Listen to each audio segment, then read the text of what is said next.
എല്ലാരും ഒന്നിനൊന്ന് മെച്ചം. ഇത്തവണയും ട്രോഫി നമുക്ക് അടിച്ചെടുക്കണം. അതുപോലെ തന്നെ വ്യക്തിഗത ചാമ്പ്യൻഷിപ്പും. അതെന്റെ ഒരു വാശിയാ. തെക്കേമല സ്കൂളും നമ്മളും തമ്മിൽ ആ മത്സരം എന്നുള്ളത് അറിയാം.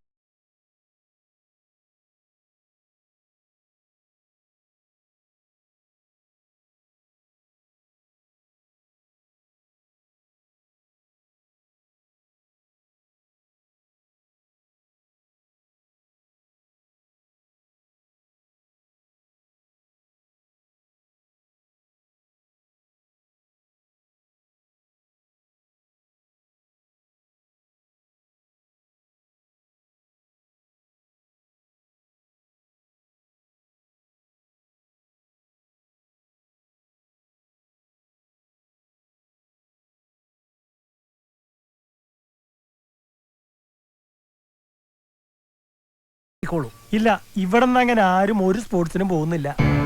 കഴിഞ്ഞ വർഷം പരീക്ഷയ്ക്ക് മാർക്ക് കുറഞ്ഞ കാര്യം നിനക്കറിയാലോ. അതിന് പരീക്ഷ വരുന്നല്ലേ ഉള്ളൂ, അപ്പോഴേക്കും അവൻ പഠിച്ചോളും. ഇതാകെ 2 ദിവസത്തെ കാര്യല്ലേ ഉള്ളൂ. സ്കൂളിന് പേര് കിട്ടാൻ വേണ്ടി അവരങ്ങനെ പലതും പറയും. അതിനൊക്കെ നമ്മൾ തുള്ളാൻ നിന്നാലേ ഇവന്റെ ഭാവിയാ പോകുന്നത്. ഈ സ്പോർട്സ് ഒക്കെ പണക്കാർക്ക് പറഞ്ഞിട്ടുള്ള കാര്യ. ഈ പറഞ്ഞ ഒരു സ്പോർട്സുകാരും അവസാനം ഈ കുടുംബം നോക്കാനുണ്ടാവില്ല. എനിക്കെന്തെങ്കിലും പറ്റിയാലേ നീയാ ഇവരെ നോക്കേണ്ടത്. ആ ഓർമ്മ വേണം. അപ്പച്ചാ, ഈ പ്രാവശ്യം മാത്രം എന്നെ ഒന്ന് പോകാൻ വിടണം. ഇത്തവണ പോയാ പിന്നെ ഞാൻ ഒരു സ്പോർട്സിനും പോവില്ല. സത്യം ഒന്ന് പറ അപ്പച്ചാ. വീട് അപ്പച്ചാ. അതാണ് നിങ്ങളുടെ ഒക്കെ ആഗ്രഹമെങ്കില് ഞാനായിട്ടത് മുടക്കുന്നില്ല. എന്നാ പോകാൻ ഒരുങ്ങിക്കോ.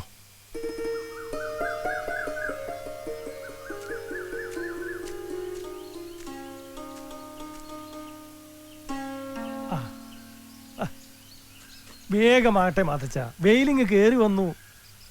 ഓ, ഇനി ഒരു 19 റബ്ബർ കൂടല്ലേ ഉള്ളു. അതങ്ങ് ഡബഡബാന്ന് തീരുമെന്ന്. അപ്പച്ചാ,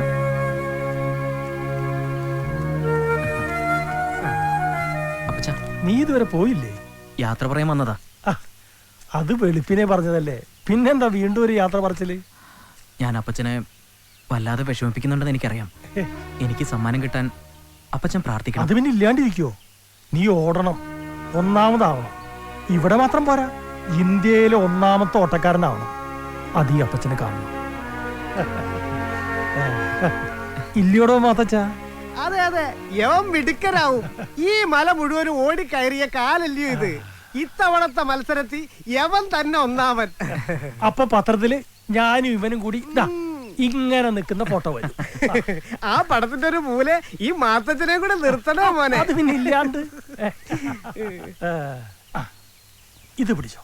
പോകുമ്പോഴേ പാറേപ്പള്ളിയിൽ ഒരു കൂട് മെഴുകുതിരി കൂടി കത്തിച്ച് വെച്ചിട്ട് വേണം വണ്ടിക്കാൻ. ശരി അപ്പച്ചാ. എന്നാ ശരി.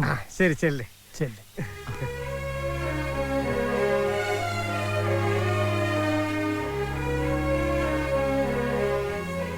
എന്റെ പാറേ മാതാവേ, ഉണ്ണി നീ മണ്ണിന്റെ കൺമണിയാകേണ്ടേ, വിണ്ണിൽ നീ പിന്നീടും പൊൻകണിയാകേണ്ടേ, ലക്ഷ്യങ്ങൾ നേടാനോ കച്ചമുറുക്കണ്ടേ, ലക്ഷ്യത്തിൽ ചെന്നിടാൻ യാത്ര തുടങ്ങണ്ടേ, ലോകം നവലോകം ഇനി നിന്റേതാകേണ്ടേ, വീരിൽ ശരവീരിൽ വിജയങ്ങൾ കൊയ്യണ്ടേ, ലോകം നവലോകം ഇനി നിന്റേതാകേണ്ടേ, ശരവീരിൽ വിജയങ്ങൾ കൊയ്യണ്ടേ, ഉണ്ണി നീ മണ്ണിന്റെ കൺമണിയാകേണ്ടേ, വിണ്ണിൽ നീ പിന്നീടും പൊൻകണിയാകേണ്ടേ.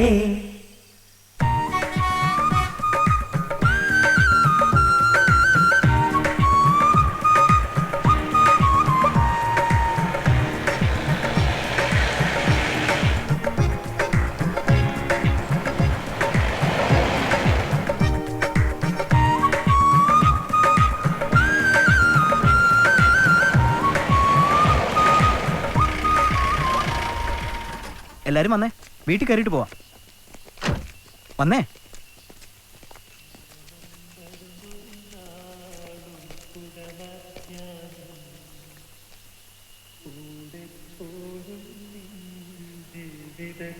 ജീവിതം ഈ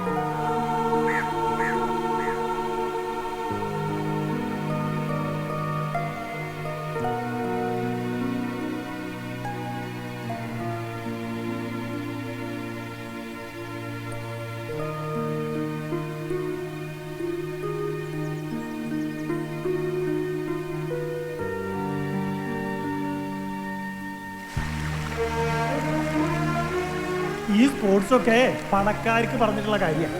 ഈ പറഞ്ഞ ഒരു സ്പോർട്സുകാരും അവസാനം ഈ കുടുംബം നോക്കാനുണ്ടാവില്ല. ഇപ്രാവശ്യം മാത്രം എന്നെ ഒന്ന് പോകാൻ വിടണം.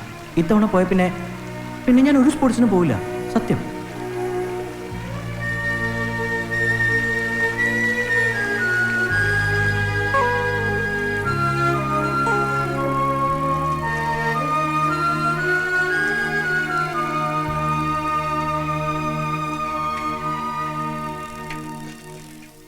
മൊലാളി അപ്പോ അതങ്ങ് കൊടുത്തേക്ക്. അത് നഷ്ടമാ മുതലാളി. അല്ലേ തന്നെ എനിക്ക് കഷ്ടാലോ. അല്ല മൊലാളി,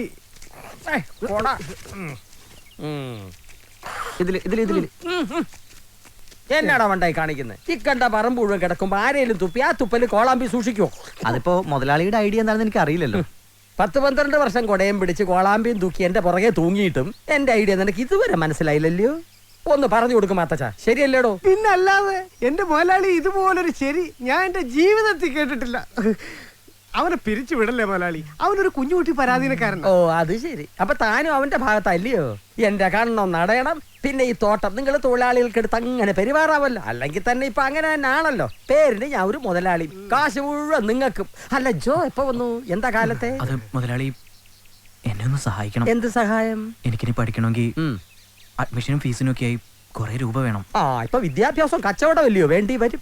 അതുകൊണ്ട് മുതലാളി ഒന്ന് സഹായിക്കണം. വെറുതെ വേണ്ട, കടമായിട്ട് മതി. ഓ അക്കാര്യം മാത്രം ഇവിടെ പറയണ്ട. ആ നീ താമസിക്കുന്ന വീണ്ടും സ്ഥലവും ആരുടേതാന്നാ വിചാരം? മുതലാളിയുടെ. ആ അപ്പൊ അറിയാം.